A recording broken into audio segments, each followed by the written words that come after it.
أعوذ بالله السميع العليم من الشيطان الرجيم بسم الله الرحمن الرحيم إن الحمد لله نحمده ونستعينه ونستغفره ونؤمن به ونتوكل عليه ونعوذ بالله من شرور أنفسنا ومن سيئات أعمالنا من يهده الله فلا مضل له ومن يضلل فلن تجد له وليا مرشدا وصلى الله على خاتم الأنبياء والمرسلين نبينا محمد أفضل الصلاة والتسليم وعلى آله وأصحابه ومن اتبعهم إلى يوم الدين أما بعد اللهم رب اشرح لي صدري ويسر لي أمري واحلل عقدة من لساني يفقهوا قولي.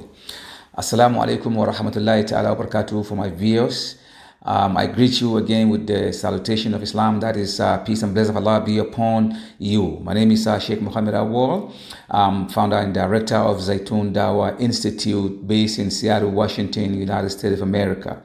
Today I brought you peace and salutation on this FM radio station 100.7 Correct FM. I'm enjoying myself today, and I know you're enjoying yourself today. The Ramadan is so very beautiful. It looks like we had a very beautiful day yesterday, and today we imploring Allah subhanahu wa ta'ala by the time that we make iftar, we should be in a very good spirit. Why shouldn't we be in a good spirit? Because we in the month of Ramadan anyway, and this is the month of mercy. We don't have to be despair in this month. Whatever you want Allah to give it to you, whatever you want to ask Allah, whatever you intend to do that is good, that you've never got the chance to do, and you're hoping and praying that Allah will make it manifest, this is the time. So anytime you put your head face on the ground in sujood, glorify Allah as much as you can, and ask Allah subhanahu wa ta'ala whatever you want to ask him. And Allah have promised that whosoever is in the midst of fasting and he requests something from Allah, Allah definitely is not gonna reject giving it to him. He will make sure he give it to him by the time he lifts his head off. And if you didn't see that thing happen to you or manifest to you, Allah have set it up for you in the Yawm al-Qiyamah, because He know exactly how everything works. Maybe if He give it to you right now, you might not be in a very good standing with Allah. Shaitan do a lot of stuff. So whatever you ask that Allah did not give it to you right away, in fact, He's going to give it to you. In fact, He might give it to you even in this dunya, and then He will double it again in the Yawm al-Akhirah. Yesterday I promised that I'm going to be, doing the, continuation of the sciences of the Quran, because we glorify Allah, and the Quran entails knowledge.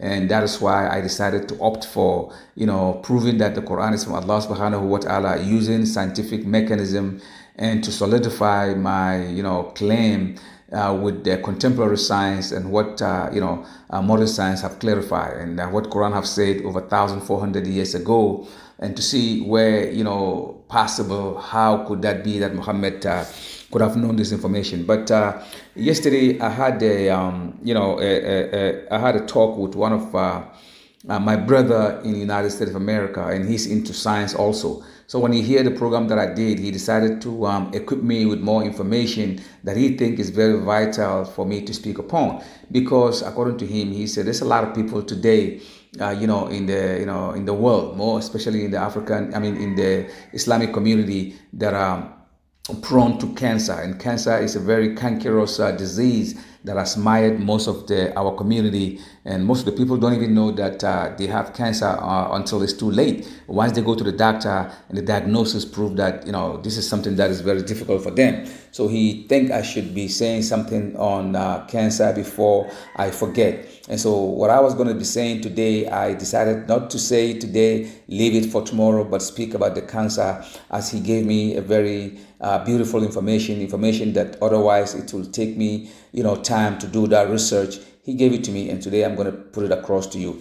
Why shouldn't he give it to me? Because he's part and parcel of those who want to get the blessings of the month of Ramadan, just like anybody else. Because this is the month of doing good. This is the month of supporting acts of righteousness. This is the month of promoting good and harmony amongst ourselves. And so therefore, I'm very glad to my brother who sent this information to me yesterday, to use it and to make a point on cancer. And it's very, very true. My questions that I ask a lot of health workers, they also make mention that cancer is a very bad disease, and it has taken a toll to most of the, ummah. And so therefore, I think we have to speak with it, see if Quran have mentioned that. Indeed, the Quran have mentioned everything. There is nothing that the Quran have left behind. Allah said, وَلَقَدْ صَرَفْنَا فِي هَذَا الْقُرْآنَ لِلنَّاسِ مِنْ كُلِّ مَثَلٍ وَكَانَ الْإِنسَانَ أَكْثَرَ شَيْءٍ جَدَلًا. Yeah, so let's go ahead and break down, some of the, fasting situation vis-a-vis the sickness that we have, especially the chronic disease. One of them is cancer, and cancer is very worrisome, troublesome, a very terrible disease. And according to some of the, intellectuals who research, on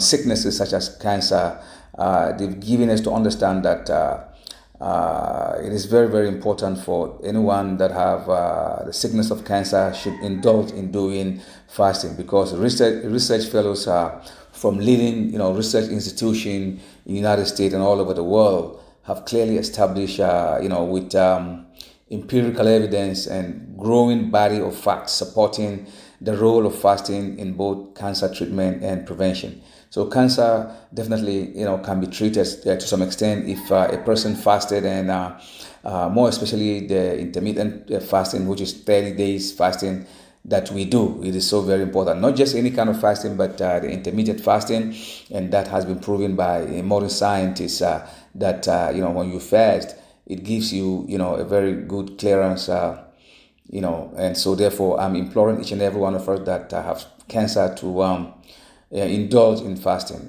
because some of them, the fellows, some of the research scientists even think that actually fasting helps, it helps to fight, the cancer by, they say it lower the insulin resistance and the level of inflammation. And this is exactly what causes, the cancer to, proliferate in the body of the person that is sick with cancer. So fasting definitely plays a major role in propelling, this kind of sickness into, bring it into nothingness.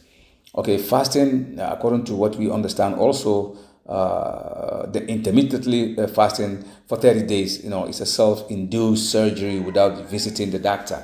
In other words, you when you fast, it's like you actually doing a surgery to yourself without going to see the doctor, without going under the knife, without going into the theater for the doctor to operate on you and remove, the cancer or to treat it. So fasting is another way, so to speak. If you don't want to go to the doctor, you better fast. If you don't want to go to the doctor, you better fast, because in fasting, you are actually doing a surgery for yourself, removing all the sicknesses that have mired you. And so this is something that we have to glorify Allah and thank Him so very much for giving us, the month of Ramadan.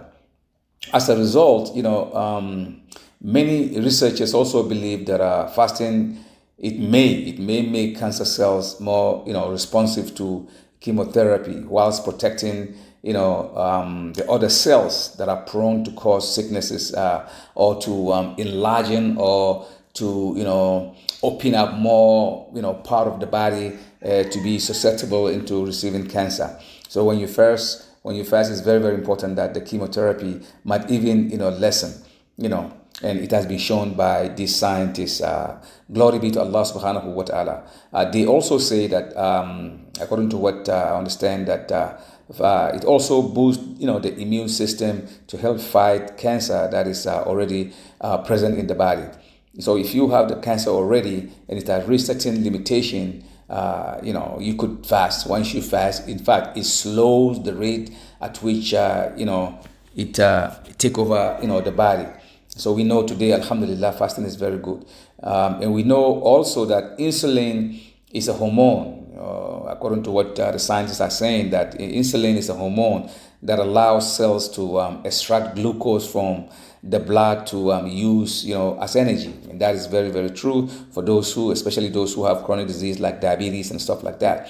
So when you fast, you are actually, reducing the influx of, all these diseases that is mired in your body. After all, that's the reason why Allah asks us to fast, because when we fast, we are actually reducing the rate at which, we get sick, and so the liver inside our body also get to rest, And many of the digestive system in our tract also get to rest by virtue of us fasting.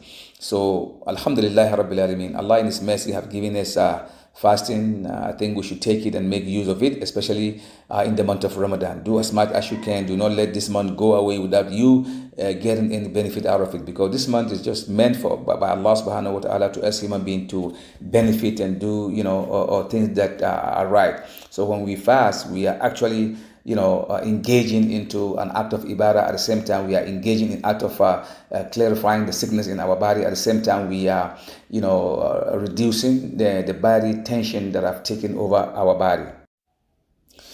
Yes, that's what fasting does to our body. This body that we have, this container, it has so many things that we don't even know.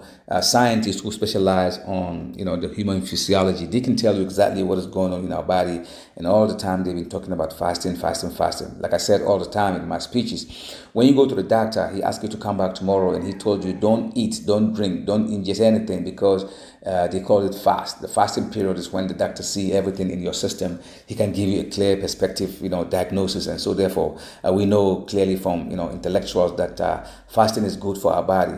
And we know today also that fasting allows the body to digest the small food available in the system to slowly pass through the vein, without any hindrances. So when you fast, the system does not get accumulated or does not get bombarded with too much eating food. So the small food that is available in your system, it can easily, go through, the vein, the arteries, and the capillaries, and it works very clear.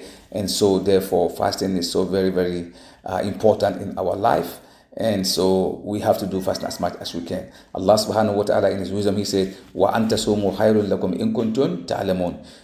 You would hurry up and go to fast. If you know the importance of fasting, you will hurry up and go and fast. Wa antasumu khayrun lakum. The benefit that you get in fasting, in kuntum ta'lamun, if you know the importance of it. And today's science are, proving that these are some of the importance of fasting. This is what we know. A little bit that we know is what we know. But most of the importance or the goodness that fasting does to us, we can't even understand unless we finish the fasting. And it's very, very true that anytime you fast and finish the fasting, or you take the fasting from dawn to evening time, time for sahur, or the time for iftar, you begin to feel light. You kind of lose a little weight. You lose a little weight. You know how much money the United States spend losing? Over $4.3 billion every year all over the world. The West is spending such money to lose weight. They have special trainers that come to their house and train them how to lose weight. It depends on who the celebrity is. You pay a hefty amount of money for 1 hour, for 2 hours, for 3 hours, and that is a lot of money spent. The easy way is to fast, and so therefore we have to glorify Allah subhanahu wa ta'ala that He's giving us this beautiful mode of worship. And that not just any fast, the intermittent fasting, from dawn to sunset for 30 consecutive days is associated with the anti-cancer. And this is the latest information that I'm giving right now. I know very well that that fasting is good for cancer, but today's scientists, I'm talking about less than a month ago, when they actually decided to research more about this sickness or disease that has taken over a lot of people. They came to give us this information. They say fast. Intermittent fasting. That is 30 days. The one that we do from the dawn, sahur, to the time that we break our fast. Which is the iftar. Those kind of fasting is very, very good in our system. They also says it repairs the immune system and cognitive function, thereby giving the patients a clean perspective in the long run. That means when you fast all the time, in the long run, it kind of slows down in aging. It slows down the rate at which a person gets sickness. It also boosts the immune system, because the immune system gets revitalized when you fasting. They don't get bombardment from too much eating. So therefore, it's very, very important that we fast. If we fast, we see the benefit of fasting, inshallah subhanahu wa ta'ala. Again, Allah said, Ya ayyuhal lazina amanu kutiba alaykumus siyam kama kutiba ala allazina min qablikum la'allakum tattaqun ayyaman ma'duda. All you who believe, fasting is prescribed for you, just like it was prescribed for those who came before you, ayyaman ma'duda, in a very few days. And 30 days is few days when you compare to 365 days in a year. Definitely 30 days is it's a very small time, so there's no trouble when we fast for this period. And we thank Allah subhanahu wa ta'ala for this beautiful month of Ramadan. Please do as much as you can. Along with that, also do good and extend your helping hand to brethren and sisters that are all over you. You know where they are, you know how they are, and if you see them, you know exactly that they are in need. Some will come and ask for it, some don't ask for it. We have to take the trouble of go looking for them and grazing this occasion with beauty. Let's show our humanity and solidarity and assistance that we can do for those who otherwise don't have the wherewithal. Yes, Alhamdulillah Rabbil Alameen. Peace and blessings of Allah be upon each and every one of you that is listening on this radio 100.7 Correct FM. We just started the program. I think it's about the 5th day today, and inshallah we have a very beautiful program for you. The whole week I'm introducing fasting for you. The whole week I'm going to be introducing the beauty of fasting. The whole week I'm going to be introducing the benefit, the psychological, the physical benefit. I'm going to be explaining the biological, benefit. I'm going to be explaining the spiritual benefit, and I'm going to be explaining the moral benefit. I'm going to be also, explaining, the hidden, benefit that we have in fasting that we don't even know, because as it is, there are more questions than answers. And today, many religions also fast, but the kind of fasting that they fast is nowhere comparable to the one that we do in Islam. And so this is a mercy from Allah subhanahu wa ta'ala. I definitely going to be telling you this, that from next week, inshallah, after the first week is gone, the next week I'm going to enter into a different, dynamics of, information pertaining the fasting that we do. In that, I'm going to be presenting with you some of the mind-boggling, some of the most complex, information about fasting that Allah have revealed to us in the month of Ramadan. So if there is anyone that is claiming that it's just an ordinary fasting, according to the atheists are saying that fasting is an institution that was created by the leaders of religion to make it sound so exotic, so people will do it and they will become subject to those who make the laws of fasting. This is nowhere near the truth of what they are saying. We will prove it beyond reasonable doubt as we enter the next week. Today, like I said, or the first week today, and the subsequent days that are to come, I'm going to be introducing the fasting. This is what I'm doing. I'm introducing the fasting, but next week we're going to enter into a very different dynamic. So bear with us, and bear with me, and bear with the radio station. So we're going to be doing a lot of information.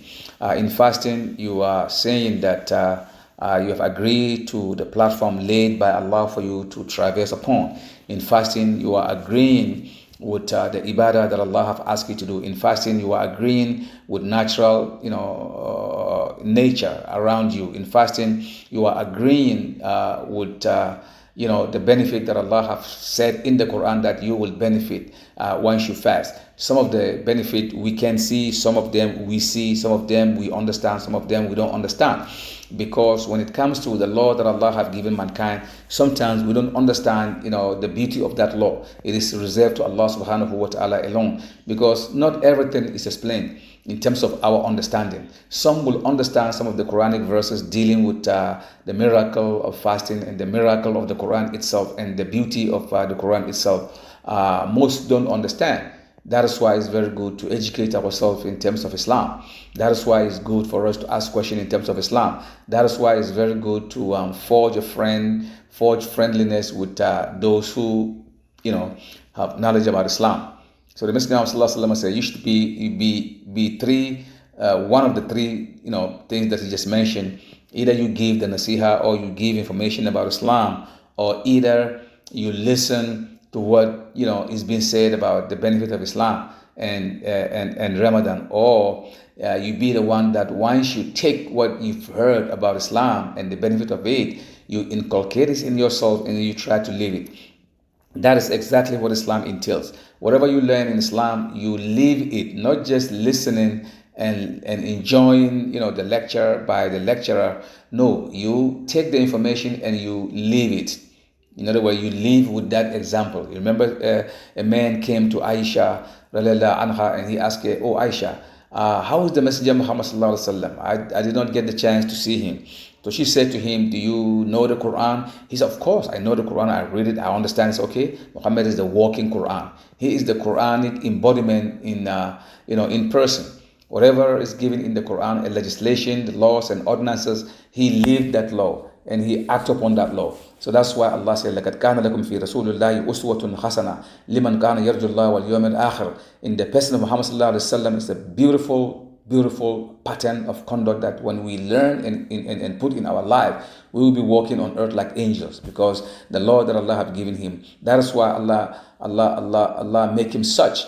He's an example for the whole of Ummah. So definitely we're going to be stopping here because time is not on our side. Like I said, my name is Sheikh Mohammed Awal, founder and director of the Tundawa Institute. I ask you to join me again tomorrow, the same time, same place on 100.7 Correct FM for more information pertaining, Ramadan and importance of fasting and the importance of the Quran that came in the month of Ramadan. May Allah make it easy for you. Accept our dua, accept our sujood, accept our ruku, accept our ibadah, whatever we do in the month of Ramadan. We ask Allah subhanahu wa ta'ala to make it manifest and give it to us in the Yawm al-Qiyamah wal Mizan al-Hasanah. Hadha billahi tawfiq. Wassalamu alaikum wa rahmatullahi ta'ala wa barakatuh.